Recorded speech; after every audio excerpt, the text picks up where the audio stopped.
Tú eres el gran yo soy, el Rey de Reyes, el que reina por la eternidad, y más que 10,000 razones, se nos acaban los números para enumerar las razones por las cuales debemos glorificar, alabar, adorar tu santo nombre, nuestro Señor.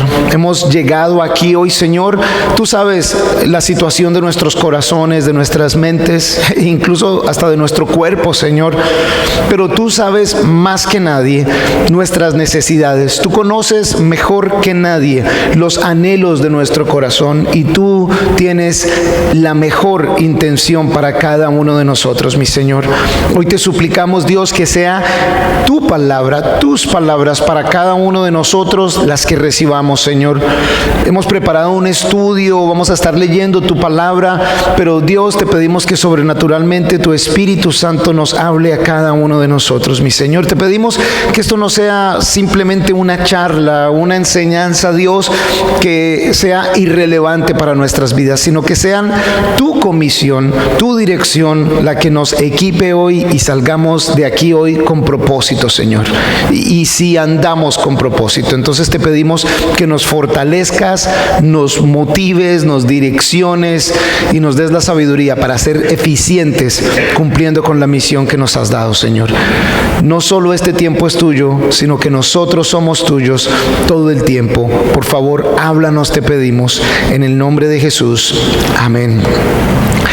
Estamos estudiando Efesios, y esa carta a los Efesios de parte del apóstol Pablo con inspiración del Espíritu Santo es espectacular. Es maravilloso ver lo que Pablo, un hombre preso en cadenas, restringido de su libertad y temeroso por su vida, escribe.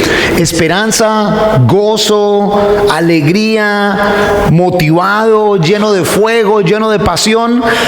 No nos esperaríamos eso de parte de un hombre que está literalmente encadenado, que guardias lo están cuidando y que no tiene libertad física. Sin embargo, nos encontramos que solo hay una forma de poder hacer eso, y es que aunque está en cadenas, él es el único libre en ese sitio en donde están. Los demás están amarrados a su pasado, a su cultura, a su pecado. ¿En qué estado estará la iglesia en Éfeso? ¿En qué estado estará la iglesia en Cartagena? ¿Cómo este mensaje de libertad, de pasión, de acción nos toca a nosotros? Si Pablo está encadenado y hay guardias al lado de él escuchando lo que él está enseñando, ¿mantienen esos guardias la guardia allí en ese palacio, encarcelados con él, encadenados con él? Y la iglesia que recibe el mensaje, ¿será que también allá en donde están encadenados, restringidos en su libertad? Nosotros, como seguidores de Jesús, hemos sido hechos libres, y a quien el Hijo le da la libertad es realmente libre. Pero no es una libertad de libertinaje para hacer lo que se nos venga en gana, sino es una libertad del pecado, de las ataduras, de lo que realmente nos amarra para vivir el propósito de Dios. Hoy en esta sección de escritura, en Efesios capítulo 4, veremos con claridad cómo el Señor nos equipa, tiene un propósito para nosotros, y cómo de sencillo es vivir para ese propósito. La semana pasada, si viniste al estudio, Andrés compartió Efesios capítulo 4, versículos 1 al 6. Esa sección de escritura nos enseñan acerca de la unidad en el cuerpo de Cristo, de la unidad en la iglesia. Hoy, del 7 al 11, veremos algo acerca de los dones y de cómo el Señor nos equipa para procurar la unidad, para mantener la unidad dentro de los miembros de la iglesia. Y de los versículos 12 al 16 aprenderemos acerca del objetivo de la iglesia. ¿Para qué unidos? ¿Para qué con dones? Vamos a ver claramente cuál es ese propósito. Antes de incluso leer Efesios 4, les pido que abran en Juan capítulo 17. Mientras llegan allá, si no habías puesto una marquita ahí, el capítulo 17 de Juan es una de las oraciones más espectaculares de toda la Biblia. Es una oración de Jesús mismo en los momentos de agonía. Y en la sección que vamos a leer de Juan 17, los versículos 20 al 23, Jesús ora por lo que es, será y sigue siendo su iglesia.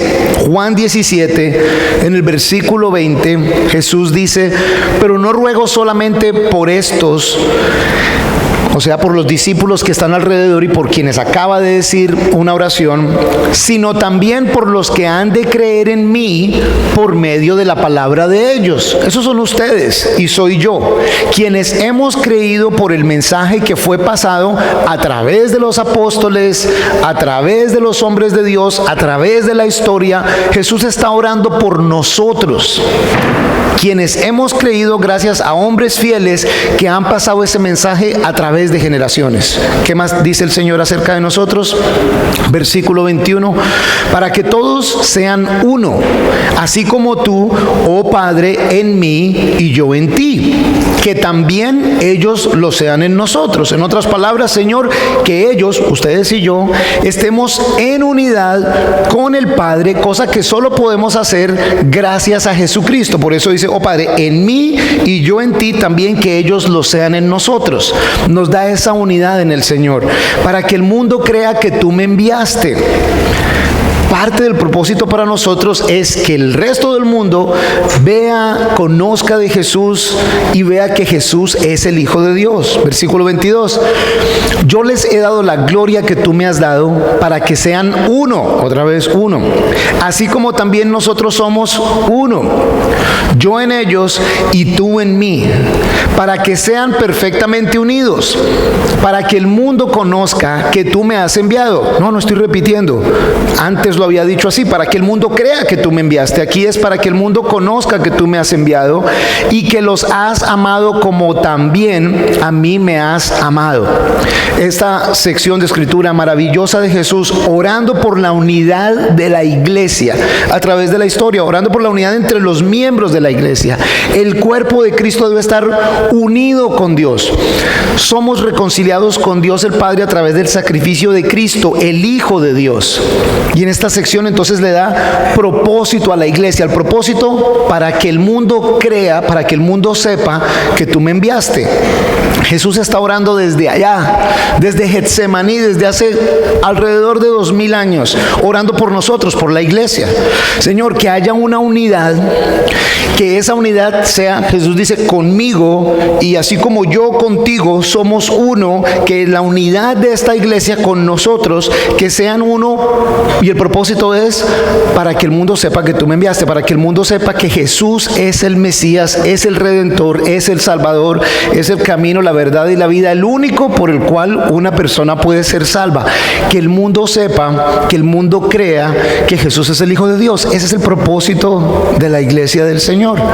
Y que seamos uno. Para que seamos uno, entonces debe ser que el mundo pueda ver en nosotros al Hijo de Dios y que estamos unificados con Él. Y de pronto ya estás diciendo: ya Santiago, ya repetiste eso bastante. Pues prepárate, porque es lo que vamos a seguir haciendo en los próximos minutos, porque evidentemente el Señor lo repite bastante porque es importante y porque no debemos malentender lo que esa unidad quiere decir. Quiero aclarar que unidad no es lo mismo que uniformidad. Uniformidad es verse de la misma manera. Unidad es tener el mismo propósito. Y cuando se habla de la unidad en la iglesia de Cristo, es unidad en el conocimiento de Cristo. ¿Y de dónde sacaste esa definición, Santiago? Ahorita la vamos a ver en la palabra, para que tú mismo subrayes, para que tú mismo resaltes y la tengas clara tú mismo. Efesios 4, ahora sí, en el versículo 7 vamos a leer, y esta sección, si tienes una Biblia de esas que tienen subtítulos, va a decir de pronto acerca de los dones del Espíritu. Hoy no es una enseñanza específica acerca de los dones del Espíritu. Si quieres saber más de los dones del Espíritu, debes también estudiar la Primera de Corintios, el capítulo 12, Romanos, el capítulo 12, junto con Efesios 4. Esa enseñanza de los dones la hicimos ya hace tal vez un poco más de un año, y si quieres ver cosas más en detalle, hoy no es necesariamente ese estudio acerca de cada uno de los detalles de los dones del Espíritu, pero sí más bien de lo que son y el propósito para qué se usan. Efesios capítulo 4, versículo 7. Sin embargo, a cada uno de nosotros nos ha sido conferida la gracia conforme a la medida de la dádiva de Cristo. Por esto dice, subiendo a lo alto llevó cautiva la cautividad y dio dones a los hombres. Pero esto de que subió, ¿qué quiere decir? A menos que hubiera descendido también a las partes más bajas de la tierra. El que descendió es el mismo que también ascendió por encima de todos los cielos para llenarlo todo. Y él mismo constituyó a unos apóstoles, a otros profetas, a otros evangelistas y a otros pastores y maestros, a fin de capacitar a los santos para la obra del ministerio, para la edificación del cuerpo de Cristo, hasta que todos alcancemos la unidad de la fe y del conocimiento del Hijo de Dios, hasta ser un hombre de plena madurez, hasta la medida de la estatura de la plenitud de Cristo. Dones. Cuando estudies 1 Corintios 12, Romanos 12, Efesios 4 en tu casa y quieras ver más acerca de los dones, te darás cuenta de una característica especial. Por lo menos en la 1 Corintios, en el capítulo 2, en donde se mencionan y de cómo funcionan, pasando al capítulo 13, Pablo dice, pero si tienes muchos dones y muchas habilidades y no amas, no eres más que unos platillos que retiñen, que hacen un ruido estridente. Y en Romanos capítulo 12, también después de que se mencionan los 12, también Pablo dice allí, pero si no amas, entonces tampoco sirve. Y aquí en Efesios 4, el versículo 13 de lo que acabamos de leer dice, hasta que todos alcancemos la unidad de la fe y del conocimiento del Hijo de Dios. Y dijo en el versículo 12, para capacitar, para edificar. Ese es el propósito en sí de los dones. Tengámoslo claro y lo voy a repetir como 3 veces hoy. Pero desde el versículo 7, cuando dice que a cada uno de nosotros nos ha sido conferida la gracia conforme a la medida de la dádiva de Cristo, quiere decir que después de conocer a Jesús, después de creer en Jesús, eres salvo por la gracia de Dios, eres salvo por el milagro de Jesús que logró en la cruz por nosotros. Están en Efesios, ¿verdad? 4. Echen 2 paginitas atrás a Efesios 2. Retomemos más bien desde allí. Efesios 2, el versículo 4. Pero Dios, quien es rico en misericordia, a causa de su gran amor con que nos amó, aun estando nosotros muertos en delitos, nos dio vida juntamente con Cristo, Por gracia son salvos. Y juntamente con Cristo Jesús nos resucitó y nos hizo sentar en los lugares celestiales, para mostrar en las edades venideras las superabundantes riquezas de su gracia, por su bondad hacia nosotros en Cristo Jesús, porque por gracia son salvos por medio de la fe, y esto no de ustedes, pues es don de Dios, no es por obras, para que nadie se gloríe. Ok, entonces hasta allí somos salvos por gracia, no por obras, no por acciones. Ojo, porque hoy vamos a hablar bastante acerca de ser útiles, de hacer cosas, pero desde antes ya Pablo nos había dicho, somos salvos por gracia, por fe. Y esa fe nos llevó a obediencia, y esa obediencia al sacrificio de Jesús es la que nos hace salvos, no por obras, que sea claro eso. Sin embargo, el versículo 10 de Efesios 2 dice, desde el versículo 9, no es por obras para que nadie se gloríe, porque somos hechura de Dios, creados en Cristo Jesús para hacer las buenas obras que Dios preparó de antemano para que anduviésemos en ellas. El punto número 1 de hoy es: Dios tiene un propósito y un equipamiento para nosotros.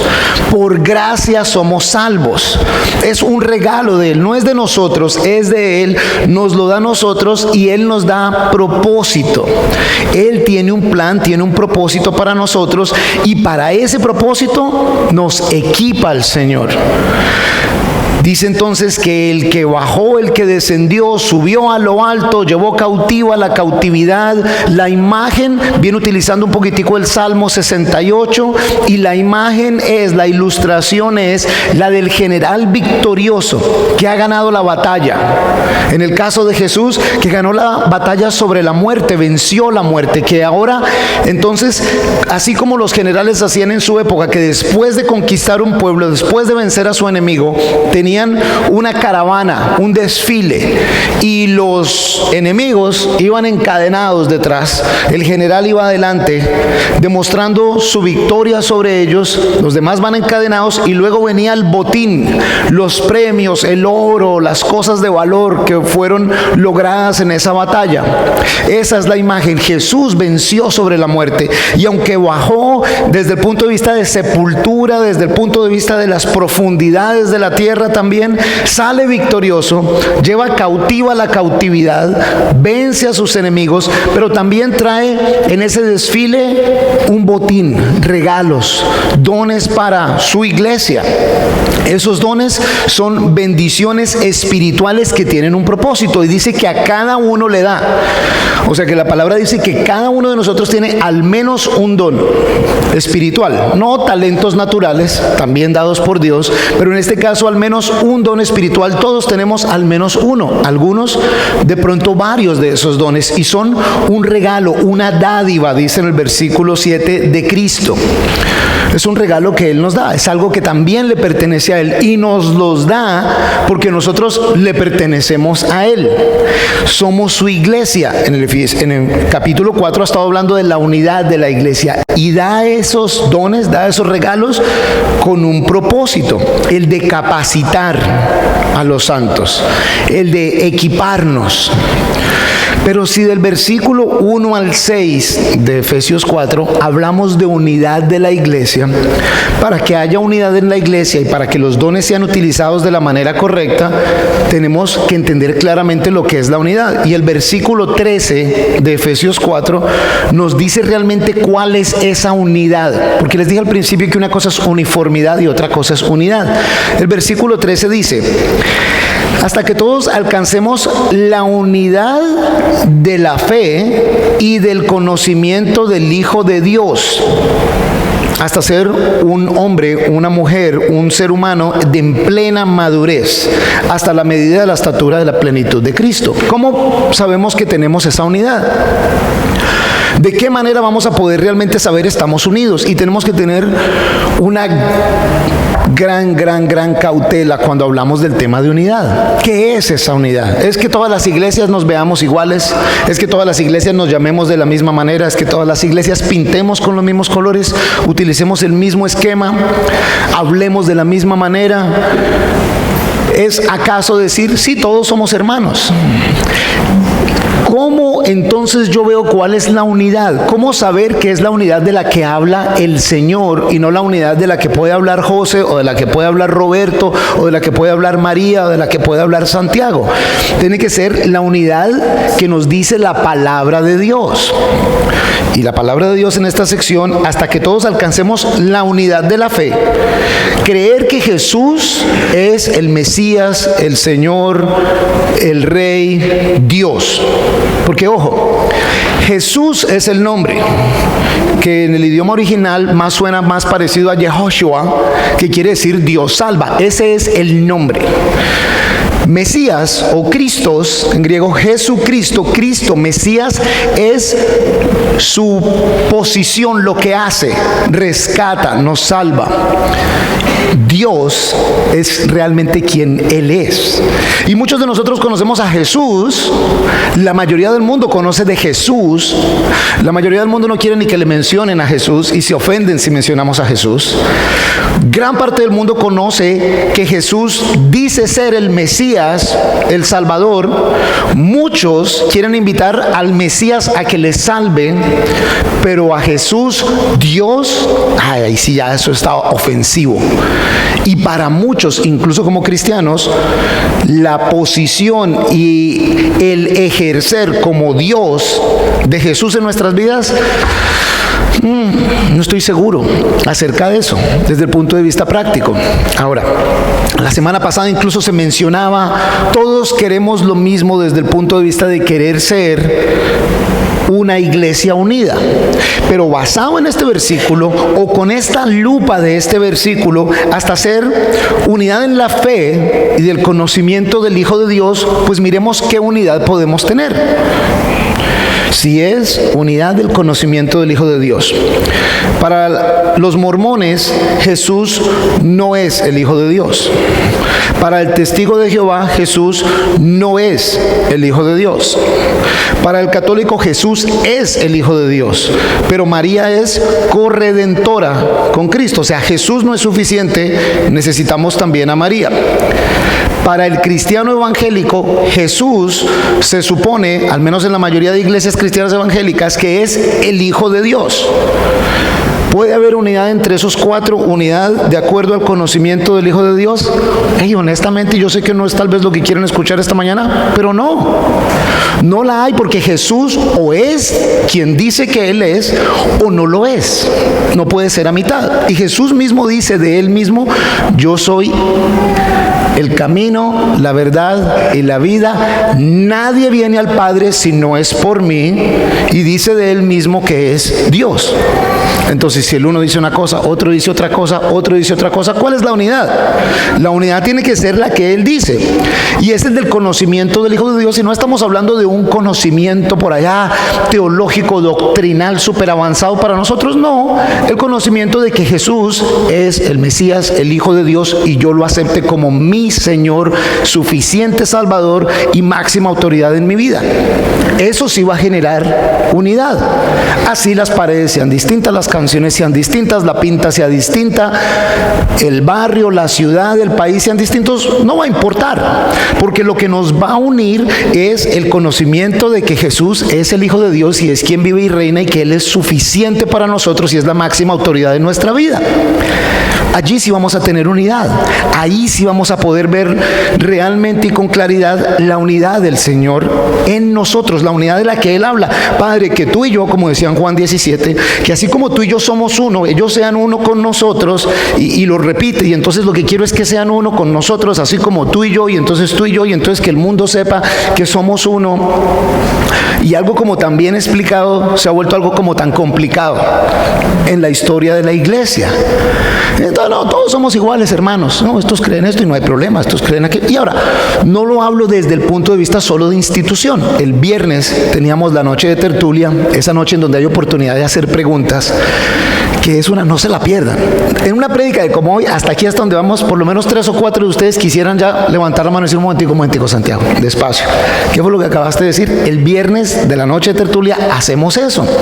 Y estábamos conversando, y Manuel de hecho hacía una muy buena pregunta. Decía: bueno, Santiago, pero entonces eso tiene que ver con el católico como tal, tiene que ver con el cristiano como tal. Y le decía: desde el punto de vista de institución, iglesia católica, iglesia evangélica, iglesia tal, sí hay estas cosas, pero hay el que aún dentro de la estructura de la iglesia católica lo que está buscando es a Jesús de todo corazón, y para él Jesús es el Señor y el Salvador y nadie más. Pues sabes, la tiene mucho más clara que mucho evangélico que viene buscando a Jesús y la siembra y que me bendiga, y que la tiene más clara ese otro que está allá. Así como hay mucho cristiano que está aquí en la iglesia y está porque vienen muchachas bonitas o muchachos bonitos, o porque le parece bacana la música, pero de Jesús nada. Entonces el Señor no viene a buscar instituciones. Vengo a buscar la iglesia pentecostal, presbiteriana, la que sea, ni la del... No, el Señor viene a buscar a cada persona, a cada corazón. Ni me van a echar la culpa a mí, ni al Padre, ni a ningún otro servidor de ninguna otra iglesia. El Señor va a llegar es por el corazón de cada uno de nosotros. Entonces tú puedes estar sentado aquí en la católica, no sé en dónde sea, pero si estás yendo por las razones equivocadas, si no es para ir a relacionarte con Jesús, el Hijo de Dios, para ser uno con Él, para reconocer que Él es el Padre, que Él es la máxima autoridad, que Él es Padre, Hijo, Espíritu Santo, un solo Dios, que es quien te rescata y la máxima autoridad de tu vida, estás embalado, estás en problemas. No vas a poder decir: yo era miembro de la iglesia fulanita de tal. Nada que ver. El Señor viene a buscarte es a ti y a mí al nivel personal, y no te va a cargar a ti las responsabilidades de los demás, ni a mí tampoco, aunque tengo una responsabilidad de cumplir de acuerdo a los dones dados por el Señor. Teniendo claro el tema de la unidad, Y sí, en ese aspecto entonces, si no es en el entendimiento de que Jesús es el Hijo de Dios, la máxima autoridad de mi vida, es mi Señor, esa es donde la unidad realmente debe estar. Entonces el Señor dice en el versículo 10, del 11, Él mismo constituyó a unos apóstoles, a otros profetas, a otros evangelistas y a otros pastores y maestros. Ojo que el versículo 2 es clave, a fin de capacitar, ¿ok? Y luego dice, para la edificación del cuerpo de Cristo. Dios tiene un propósito y un equipamiento para nosotros. El segundo es, los dones son para parecernos más a Cristo. Ese es el propósito de esos dones, al menos los mencionados aquí en Efesios. Las tres listas de dones se ven un poquito distintas entre 1 Corintios 12, Romanos 12 y Efesios 4. Todos cumplen el mismo propósito. Si revisamos y sin ir en detalles, el apóstoles o apostolos, la palabra en griego, es simplemente ese apostolos por definición, es alguien que va a cumplir una misión, quiere decir enviado con una misión. ¿Okay? Enviado con una misión. Cuando dice que el Señor a uno los nombró apóstoles, y ustedes bien saben que aquí estamos completamente en contra de ese tema de andar utilizando títulos dentro de la iglesia, ese apóstolos, enviado con una misión, Jesús tenía muchos seguidores, muchos discípulos, pero solo a 12 los designó como apóstolos y los envió con una misión. Había unos requisitos para cumplir con esa función de ser apóstoles. Uno de esos era el haber conocido a Jesús, haberlo visto, saber que Jesús había muerto y haberlo visto resucitado.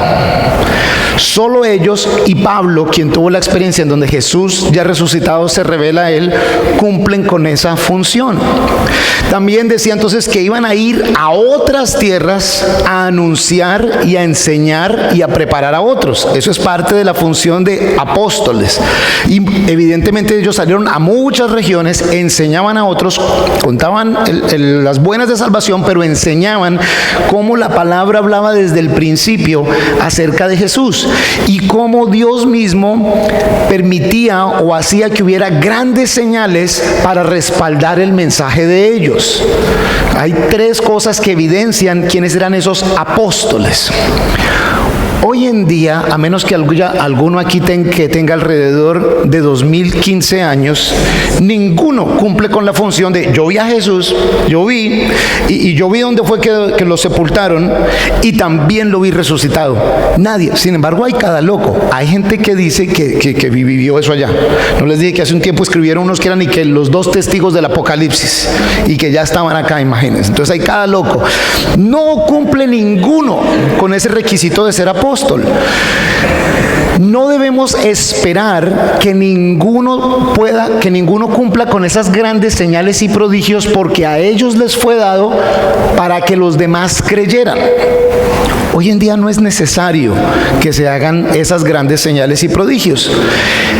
Desde el punto de vista funcional de ir a otras regiones y hablar de Jesús, explicar la palabra, darlo a conocer, todos tenemos esa misión.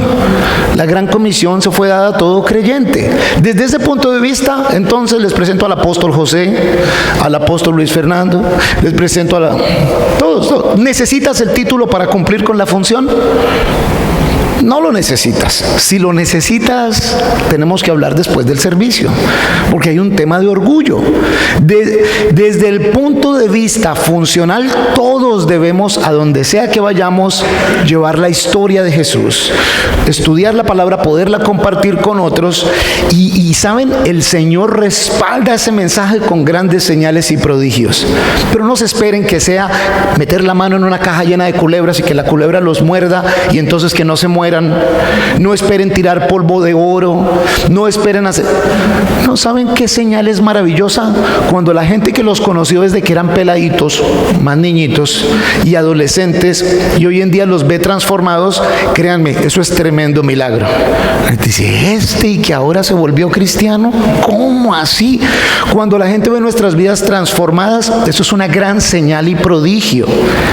Pero a la misma vez, cuando la gente dice, y vos llevas yendo a esa iglesia 5 o 6 años, y todavía sos un mentiroso, y todavía sos un chismoso, y todavía sos un morboso, ¿qué señal hay ahí? Ah, pero es que yo hablo lenguas. Déjame, te hablo en lenguas. Y empiezan. ¿Y cómo es que hablas esas lenguas si tu vida no ha sido transformada? Y tu vida no ha sido cambiada. ¿Y cómo es que decís esas cosas si levantas manos y haces un poco de cosas raras, pero tu vida sigue siendo la misma que eras antes de Cristo? No hay tal. Si el Señor le encomendó a ellos, respaldaba de esa manera. Por eso no hay necesidad de llamarle a nadie hoy en día apóstol.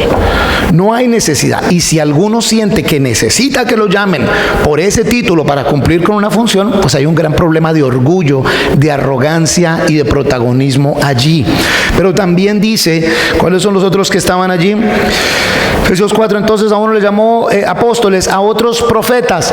Y esa oficina de profetas sí que ha sido también maltratada. El profeta lo ponen como que es el que va a hablar acerca del futuro, y no era necesariamente así. La palabra profeta quiere decir o habla del que habla la palabra de Dios, del que habla con la palabra de Dios.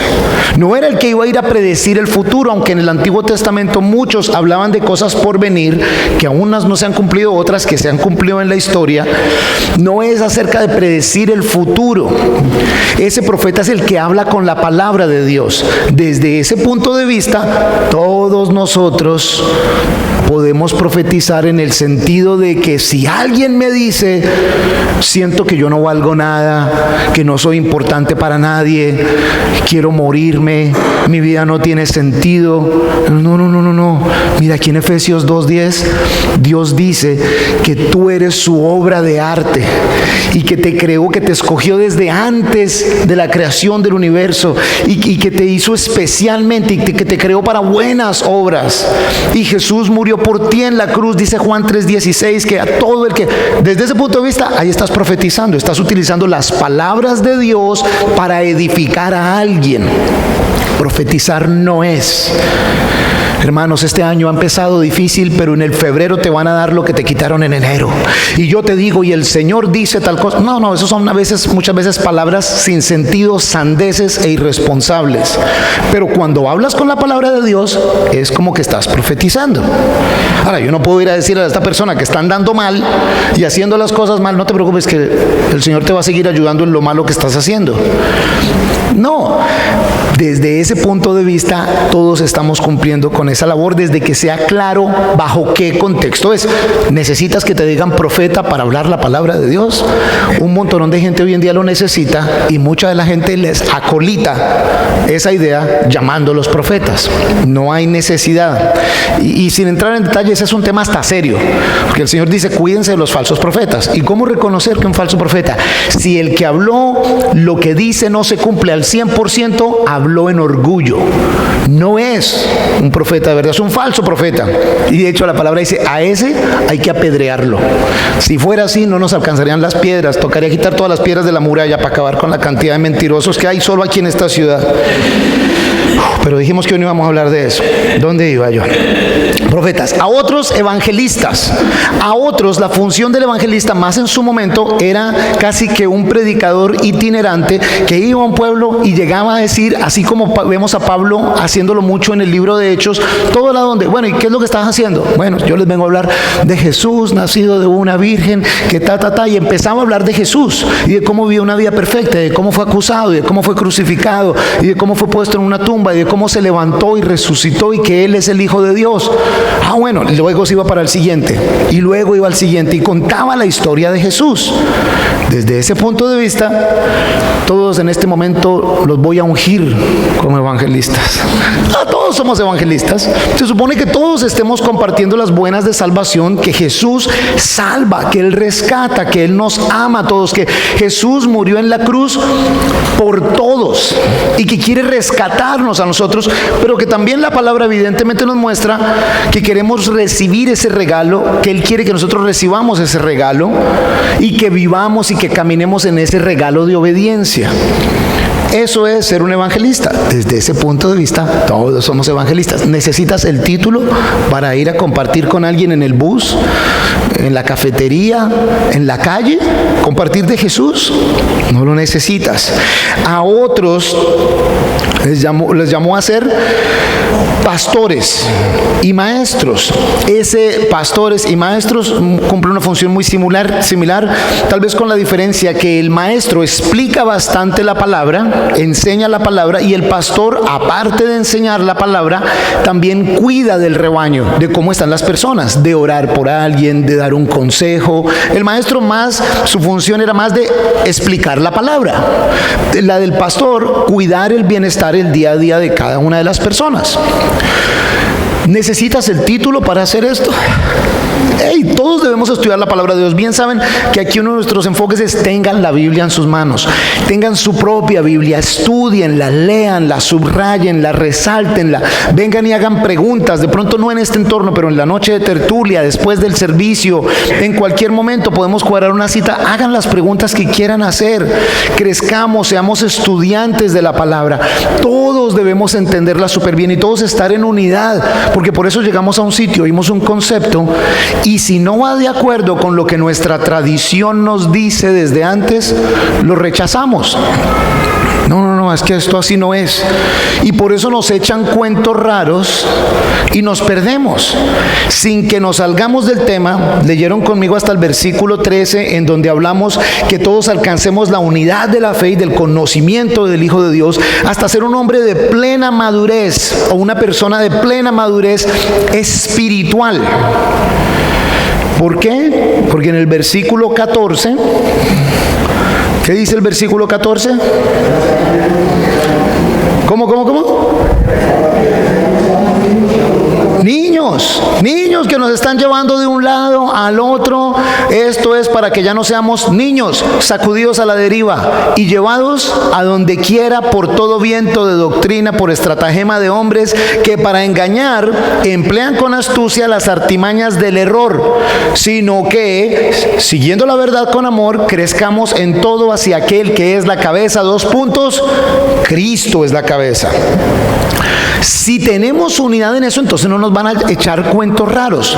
Pero como no tenemos unidad en el conocimiento de quién es Jesús, cuál es su palabra, cuál es su mensaje, nos echan cuentos raros y nos perdemos. Y por ahí nos vamos. Y nos dejamos despistar del mensaje original del Señor. Y por eso es que es tan importante que lo tengamos nosotros súper claro: quién es Él, qué es lo que Él dice, cómo se supone que vivamos, qué espera Él de nosotros, y no lo que los hombres esperan de nosotros. Miren la cantidad de barbaridades a través de toda la historia de la humanidad: que las mujeres no se podían poner pantalones, que la mujer se tenía que no se podía cortar el pelo, que no se lo pueden tinturar, que el hombre no puede hacer ¿basado en qué versículo bíblico? Y versículos sacados completamente de contexto y cuestiones que no tienen nada que ver. Pero es precisamente porque la gente no se ha preocupado de conocer del Señor y conocer las Escrituras, amar las Escrituras al punto de tenerlo como lo más importante. Y yo necesito conocer de Jesús. Voy a la iglesia para que me echen una prédica, ni siquiera que me enseñen. La mayoría de la gente no viene a aprender a la iglesia, sino a que le echen una prédica y a cumplir. Ya fui a la iglesia, ya, Dios me va a bendecir, Dios me va a ayudar. Voy a la iglesia que me hagan sentir bien. Voy a la iglesia porque estoy aburrido. Voy a la iglesia porque soluciónenme un problema. Ahorita hay un fenómeno en las iglesias en Estados Unidos. La iglesia evangélica en general en Estados Unidos es casi la que mantiene el resto de las iglesias en el mundo con donaciones. Y hoy en día las iglesias en Estados Unidos están diciendo: toca empezar a cortar, porque el dar en las iglesias de Estados Unidos ha bajado un 20%. Pero como si la economía de Estados Unidos está en uno de sus mejores momentos en las últimas 3 décadas. Sí, pero la gente entonces ya no se preocupa tanto, porque como está tan bien, están más preocupados de comprar más carros, de cambiar la casa, de tener más cosas. Irónicamente, cuando las cosas están mal, la gente viene más a la iglesia y está más dispuesta a dar porque las cosas están mal. O sea que el que estemos bien se vuelve en algo malo para nuestro bienestar espiritual. Hemos permitido que la iglesia a través de la historia se vuelva la iglesia de un hombre o de un grupito de personas que le dicen al resto de las personas cómo es que deben andar o no. Y por ahí se contaminan de lo que el hombre quiera decir o no decir. En la alabanza no vamos a tener guitarra eléctrica porque a mí no me gusta la guitarra eléctrica, no me gusta la batería, entonces por eso no debemos tener. Y de hecho, es más, no solo en esta iglesia, en ninguna iglesia debe haber batería, en ninguna debe haber guitarra eléctrica. Es más, quitemos los instrumentos, que sean solo las voces, porque para eso nos dio el Señor las voces y vamos a cantar solo con las voces. Es más, una sola persona que cante, ustedes no canten. Para eso el Señor le dio el don a esta persona que canta. Y pasa, harto. ¿Ya hay iglesias así? No, pues es que el Señor nos dio esto. Sí, pero el Señor no dijo que era así única y exclusivamente. Y esa alabanza así como con vallenatico, no, Señor, eso no se permite. Pero dice, aquí tenemos una cultura caribeña, ¿qué tendría de raro ponerle un soncito así? Alguien decía una vez, el movimiento de Calvary como tal en los Estados Unidos fue el que permitió que llegara la música del mundo a la iglesia. Sí, y me siento feliz por eso. Qué rico que hay guitarra eléctrica, qué rico que hay bajo. No que sea un show, pero si sirve para que alabemos al Señor, lo que importa es la disposición de nuestros corazones, la letra de lo que estamos cantando, ¿qué importa el género? Entonces una cultura más africana no le puede meter más tamborcitos y cosas. Le quieres hacer solo con piano. O sea, nuevamente, la unidad no va en qué canciones cantamos, sino en que estemos exaltando el nombre de Cristo. Y dijo ahí, para que no seamos como niños. Y miren, el video que vimos ahora acerca de fui creado para algo grande, que sale ese bebecito. Uno ve ese bebecito y uno mismo se sonríe, porque un bebecito es espectacular, ¿o no es? Qué felicidad que es. Y cuando le permiten a uno cargar un bebecito, ay, qué rico, y uno carga el bebecito. Pero el bebecito es un bebecito, entonces a veces se le vomita a uno aquí. No pasa nada. No, pues uno, ay, no pasa nada, no pasa nada. Y los bebecitos, a ver, perdón, hay veces también hacen poop, entonces hacen y empiezan a oler. Aunque huelen feo uno, oh, no importa, no pasa nada, está bien porque es un bebecito y es espectacular y casi que no hay nada que haga que le vaya a causar a uno, no, es un bebé, lindo, tal. Ahora, cuando es un niño de 5 años y de pronto se hizo poop en los pantalones, ahí sí no, hey, alguien que lo coja, qué olor, tal. Ahora, cuando tiene 18 años y se le vomita uno encima, ¿cómo se llama? Cochino, falta de, ¿sí o no? Espiritualmente, algunos de nosotros somos bebés de 20 años de cristianos. Y apestamos, y somos groseros, y somos cochinos, y somos desordenados, y estoy hablando espiritualmente, y somos sobre todo ineficientes. Tenemos 30 años de edad espiritual acostados en la casa, no estudiamos, no trabajamos, no hacemos nada para nadie, pasamos viendo televisión, damos vueltas, y desde el punto de vista del propósito de Dios para nuestras vidas, Dios nos ha dado al menos un don y no servimos para nada. No estamos haciendo absolutamente nada con Él, ¿saben? Cuando somos bebecitos en la fe, si llevas muy poco tiempo conocer de Jesús, ok, te ves tierno, te ves cute. Pero si ya llevas mucho más tiempo y no estás creciendo en el conocimiento de Jesús y no estás siendo útil con el don o los dones que Dios te ha dado, con la vida que Dios te ha dado, si Jesús es tu Señor y tú puedes decir como Pablo, ya no soy yo quien vive, sino Cristo quien vive en mí, y Él me compró y soy embajador del Señor de acuerdo a la palabra de Dios, y no estás haciendo nada, ¿qué van a hacer contigo como embajador? Hey, o cumples tu trabajo. No te estoy diciendo que vas a perder la salvación, no es eso lo que creemos.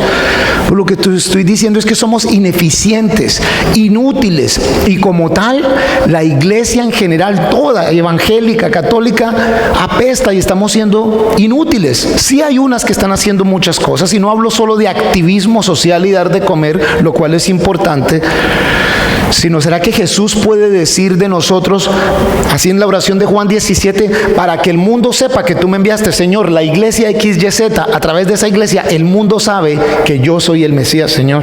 Mejor que la iglesia, Señor, para que el mundo sepa que a través de Martín todo el mundo sepa que tú me enviaste y que yo soy el Mesías, Señor, a través de María el mundo sabe que tú me enviaste, pon tu nombre ahí. ¿Será que el mundo sabe que Jesús es el Mesías gracias a tu vida?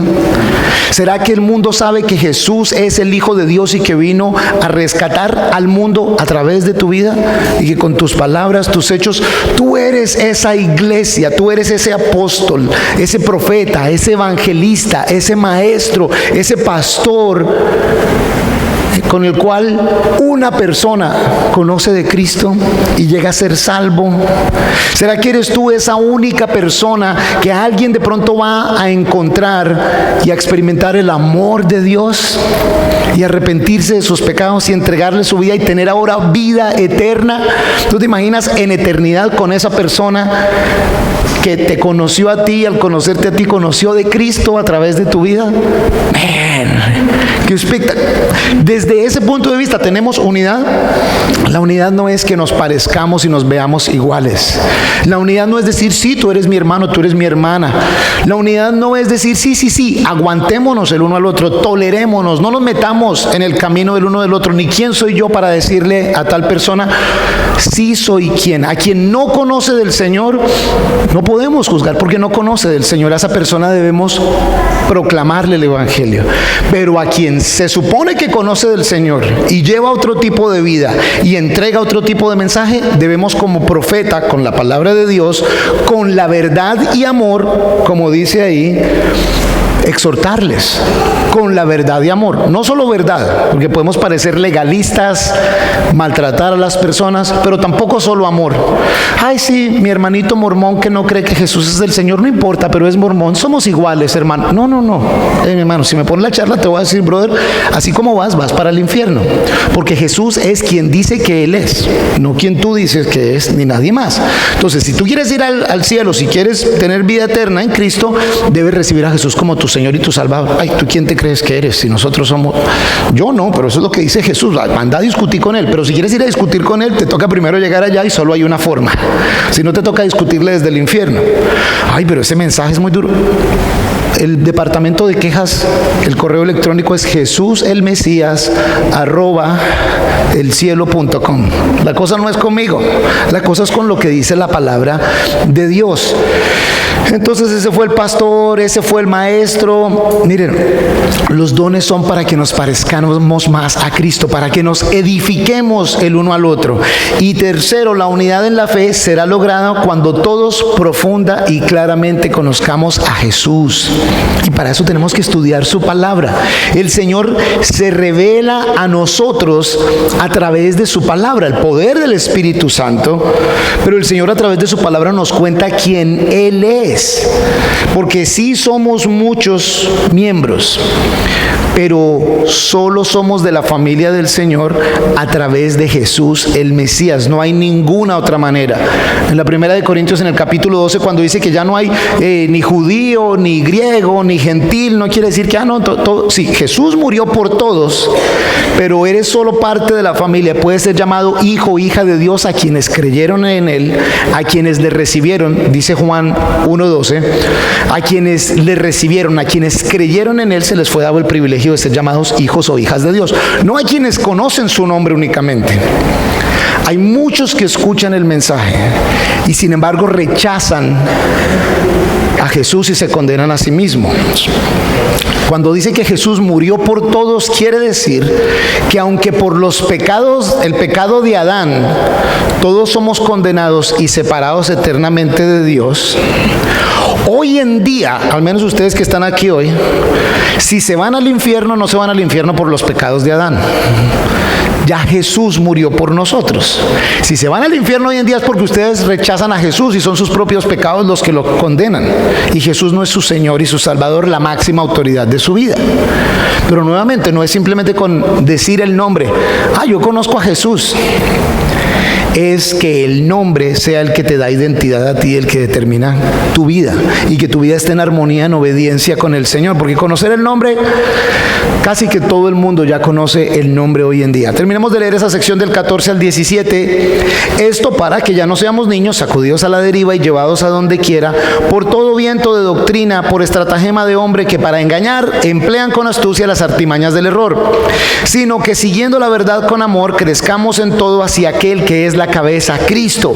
De parte de Él, todo el cuerpo bien concertado y entrelazado por la cohesión que aportan todos los ligamentos, recibe su crecimiento de acuerdo con la actividad proporcionada a cada uno de los miembros para ir edificándose en amor. Último punto, la familia de la fe debe aprender a funcionar como familia. Se supone que somos familia. Y sí, como familia muchas veces tenemos la tradición de decirnos hermano fulanito, hermana fulanita. Y la realidad no tenemos que decirnos hermano o hermana. Si lo haces de cariño, está bien. Pero ese no es nuestro nombre. No lo hagamos por religiosidad. Hagámoslo por función. Que se note que hay familiaridad. En esto conocerán que son mis discípulos, si se aman los unos a los otros. Pero yo puedo decir, hola hermano fulanito, uy, qué pinta tan horrible la de este sí que es feo, y qué chismoso que es, por dentro, ay, pero no, te amo en el Señor, mi hermano. No seas hipócrita, ama de verdad, así como sea la persona, y ese amor demuéstralo desde el punto de vista práctico. Si aparte de eso también le quieres decir hermano, hermana, pues está bien, pero no pienses que por decir algo externo estás ocultando lo interno y que el Señor se agrada de eso. Más bien manifiesta lo interno, y si lo externo es simplemente, ¿cómo es que dice? De la abundancia del corazón habla la boca. De lo que hay realmente en tu corazón, no con hipocresía, pero como familia debemos funcionar más como una familia. La unidad, el crecimiento es espiritual, no es crecimiento en números. Hoy en día pensamos que entre más grande el ministerio, la iglesia, más nos está bendiciendo Dios. ¿Saben? Hay casos claros que entre más grande está el número es porque menos hay de Dios allá. Porque realmente el mensaje del Señor, así como el mensaje de esta mañana, es medio confrontador y como que lo sacude a uno y como que lo incomoda a uno. El mensaje que nos gusta a nosotros es el humano, el que me hace sentir a mí más cómodo, más tranquilo. ¿Cuándo han visto un programa de ejercicio que me haga sentir? No, el programa de ejercicio me hace sentir que me voy a morir, que estoy cansado, que me duele, pero veo los resultados. Ese programa de ejercicio de que como todo lo que quiero, hago todo lo que quiero, cuando yo quiera, donde quiera, déjale unos 6 mesecitos y 80 libras más y te vas a dar cuenta que no es para bien, no sirve. El mensaje del Señor nos moldea, nos edifica, nos mejora. Ese alimento espiritual que es la palabra es el que necesitamos. Las iglesias no van a alcanzar unidad y crecimiento entre más gente tengamos, o entre más ministerios tengamos, o entre más cosas hagamos. Se va a ver ese crecimiento entre más nos parezcamos a Cristo. A Cristo. A Cristo, de eso es de lo que se trata. El amor une, las mentiras causan división. El amor une, el egocentrismo divide. Edifiquémonos los unos a los otros. A eso es a lo que nos llama el Señor. Para eso Él quiere unidad, para eso nos da dones, para que hablándonos con amor, la verdad, nos edifiquemos, crezcamos más espiritualmente y nos parezcamos a Cristo. Al hacerlo, como terminamos de leer, vamos a hacer un cuerpo en donde la cabeza es Cristo, no el apóstol, profeta, pastor, evangelista internacional fulanito de tal y su familia y la congregación y la denominación, sino Cristo claramente va a ser el Rey, Señor, el buen pastor, el gran pastor, el jefe, el que manda, el que dirige, y todo lo demás va a ir en armonía con Él, y todo lo demás son ustedes y yo, y muchas otras partes, muchas otras iglesias, muchas otras personas. Funcionamos concertados de acuerdo al mensaje del Señor, siendo eficientes, viendo a muchas personas transformadas y glorificando el nombre del Señor. Eso sí es cumplir con la unidad, el propósito y los dones dados por el Señor a su iglesia. Entonces, ora hoy cuando llegues a casa: Señor, ¿cómo me equipaste a mí? ¿Qué me diste a mí? ¿Qué don me diste a mí? ¿Cómo lo pongo a tu servicio, Señor? Piensa a quién estás tú influenciando, quién está creciendo espiritualmente a través tuyo. Al menos debe haber una persona.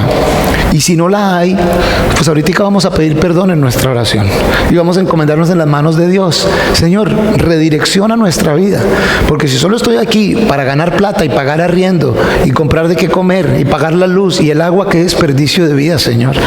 Pero si me tienes aquí para hacer herramienta tuya, porque los dones no son para hacer shows, ni son juguetes para andar jugando y desfilándolos enfrente de la gente, sino son herramientas que Dios utiliza para traer gente a salvación y crecimiento espiritual, y me has dado una herramienta a mí, Señor, vamos a poner a funcionar esa herramienta, Dios.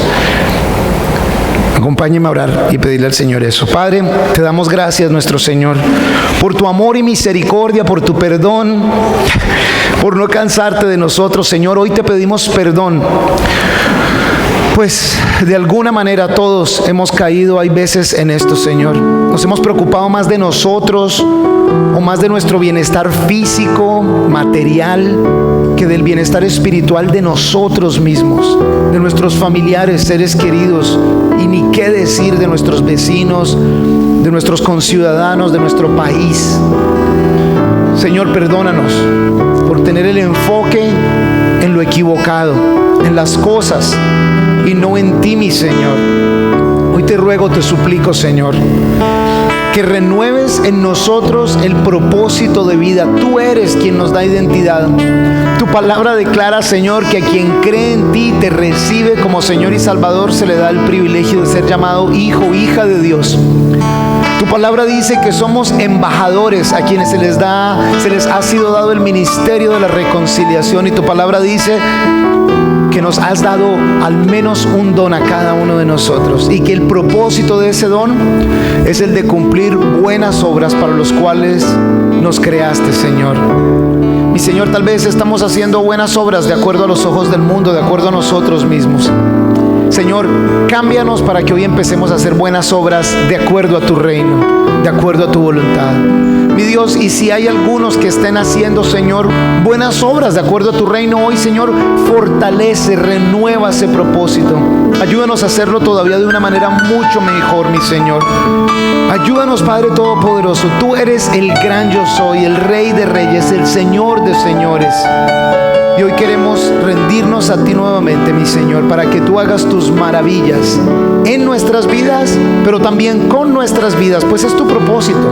No lo queremos para bendición propia, sino para gloria de tu santo nombre y bendición para otros, Señor. Hazlo, por favor, te lo pedimos, mi Dios, en el nombre de Jesús. Amén. Vamos a ponernos de pie. Cantamos al Señor.